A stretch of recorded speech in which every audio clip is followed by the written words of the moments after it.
And although I have an Albanian name, I was born in America, and my mother and father is born in Boskopoj. And my father's name was Dhimiter Zonja, and my mother's name is Zonja.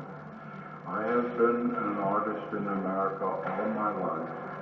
I have done many things, books, fresco, etching, mural, and until 5 years ago, I was a painter, and I used pencil and etchings and the usual thing that a painter uses. But now that I have discovered the computer, and my subject matter now is the cosmos, when you are depicting the cosmos, you have to invent new things. And with the computer, it already in the program has many new things that I can use that I could not do with the pencil and brush, but I can do with the computer, and it allows me to do fantasy things about outer space, because scientists don't know very much about the outer space. They don't know what's on Mars, on Jupiter. They only speculate. But with the artist, with his mind, he can go to Andromeda galaxy. He can go way out into space where nobody has been before, because he travels with his mind and not with his feet. And so I have learned how to use a computer about 5 years ago, and now I do nothing else but computer art. So I was invited to bring some computer art here to introduce the Albanian people, and mostly I would like to influence the Albanian artists to at least try the computer, because it opens up a whole new world and a new way of working. And if you are a good artist, you become twice as good with the computer, because it allows your imagination to travel further than you can with the pencil and the brush, which I brought to Albania, are the result of about 5 years of working with the computer.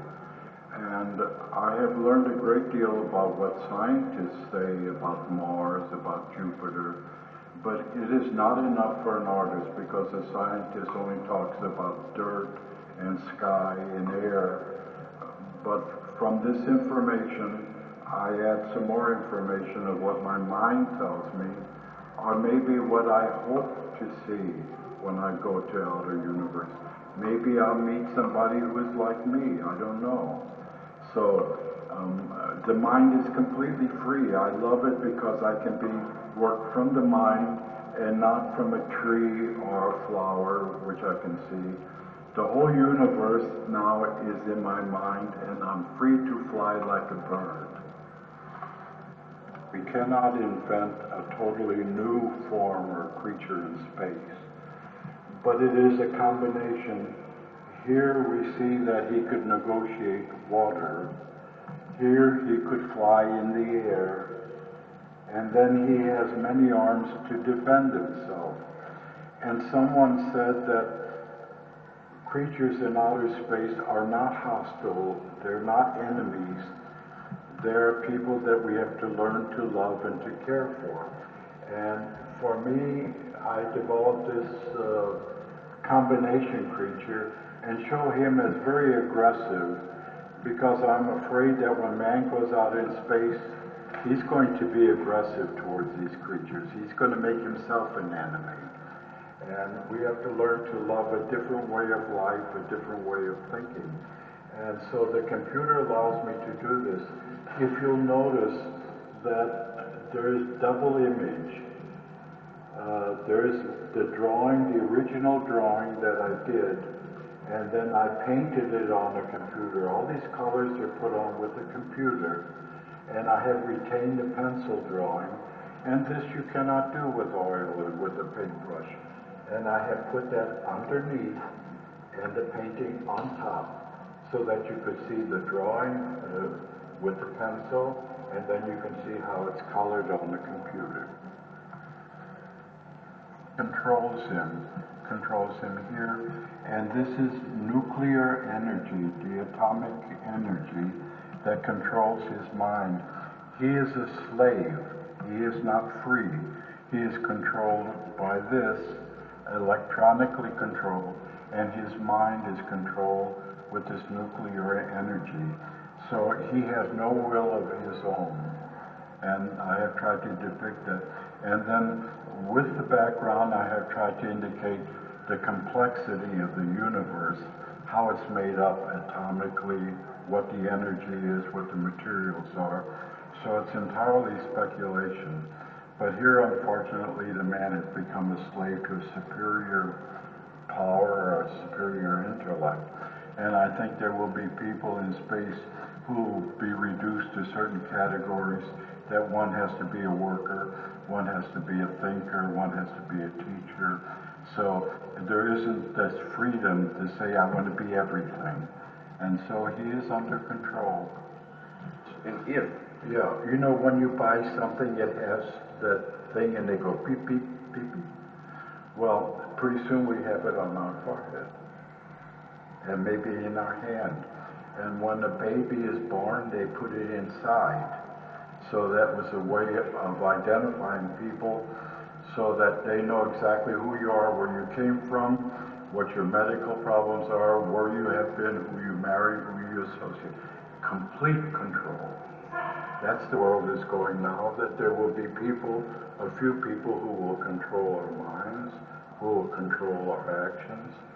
And this is identification, what his name is, where he comes from, his mother, father's name, who he's married to, what his children are. All that information will be here, and this is control. And the eye watches inside what you do.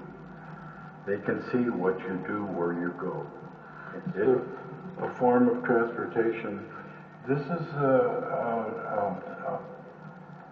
how can I say what kind of energy this is?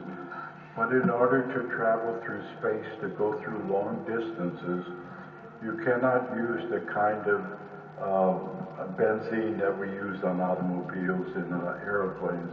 It has to be a new form of energy that goes so fast your eye cannot see it. And this is imaginary. I don't know if engineers make it like this, but I made it like this. And I think that maybe the people live here, and it is traveling through space, past the Earth, past the moon, and out into the universe. And who knows where? Who knows where? The only place on the universe where matter is completely changed, not to energy, but completely changed to be non-existent. Because all matter on Earth has been here since the beginning of time. And matter just changes, it becomes energy or it becomes solid, but it is always here on the Earth. In the black hole, of course, matter is completely destroyed. No evidence at all of matter. It's a terrifying thing in space. Picture of the way creatures live on another planet. It's imaginary. And fire and lava. This is the beautiful thing about doing space, because you can do things like this. You don't have to think about, is it possible, is it not possible? Everything is possible. When you use a computer, you can travel everywhere with a computer. And so this is just imagination. The architecture, I designed the architecture for the way creatures live on another planet. And the sky is different than what we see the sky. The sky can be made up. Someone said about the sky on some planets that you can see like a mirror of yourself standing right by yourself.